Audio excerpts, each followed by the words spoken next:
David Jahn is a Vietnam veteran who served in the Air Force, and he took study in the engineering field, and he has since managed multi-million-dollar industrial construction projects.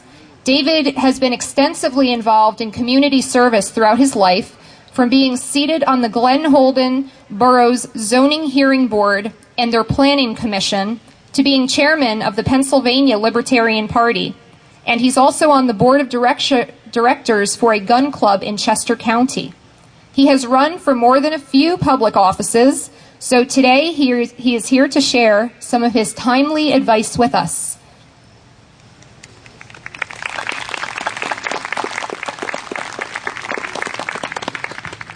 Hello.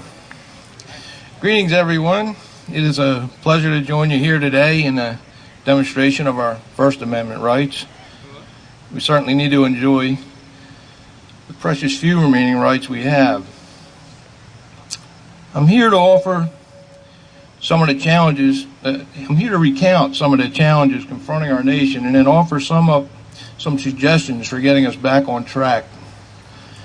As all of you know, our nation is in deep financial trouble, but it wasn't always that way. Several decades ago, we were the world's leading producing nation. Today, we're the world's leading debtor nation. And the cause of that is runaway government that taxes, spends, and regulates us to death.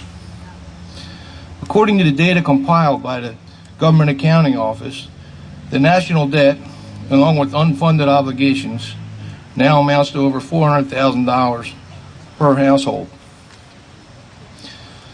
Our federal government now consumes over 20% of our gross domestic product, which means 1 out of every 5 widgets we produce is forfeited to federal taxation.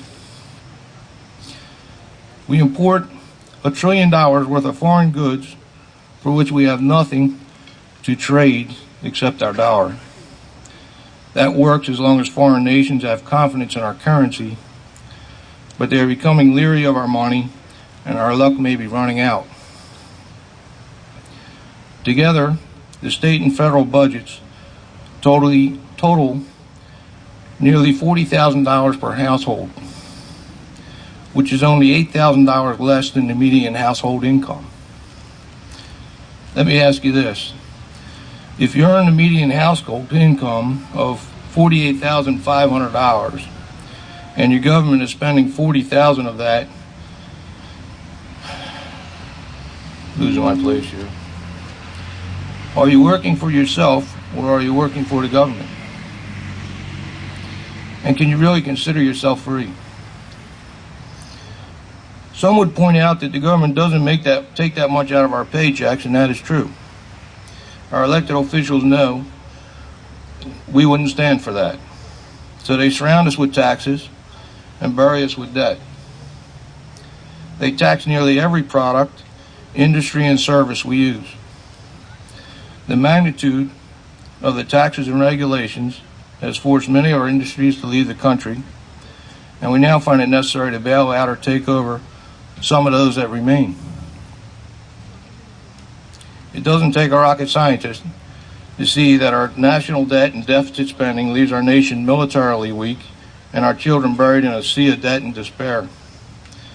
We need a sound currency and responsible spending now. I wish I could tell you that we can all rest easy knowing our elected officials are working to resolve these problems. But the fact is, most of the legislation currently being discussed in Washington will only make things worse. Our legislators just don't seem to get it, and it's as though they want us to fail. They're considering cap and trade legislation, which will burden our industries, manufacturing base, and economy. And despite this summer of town hall protests, legislators continue to talk about nationalized health care, which will drive up our unfunded obligations and put financial stress on companies large and small. Our problems don't end there. Some of the most egregious infringements on our rights occur down at the local level. property taxes, school taxes, eminent domain, zoning, code enforcement, police abuse are all courtesy of local governments. I should point out that if we can't control our local governments, we have no hope of controlling the state or federal. I think it's important that we start there. So what are we to do? I'm here to tell you that it's time to roll up our sleeves. Protests are important, but they alone are not the solution. We can't just wave protest signs and complain about the way things are. We need to do more. We have to understand politicians and what makes them tick, and then use that knowledge to our advantage. We need to recognize that there are two seasons in politics, the legislative season and the election season, and we need to be active during both. We also need to connect the two seasons by communicating our expectations during the legislative season and then holding legislators accountable during the election season.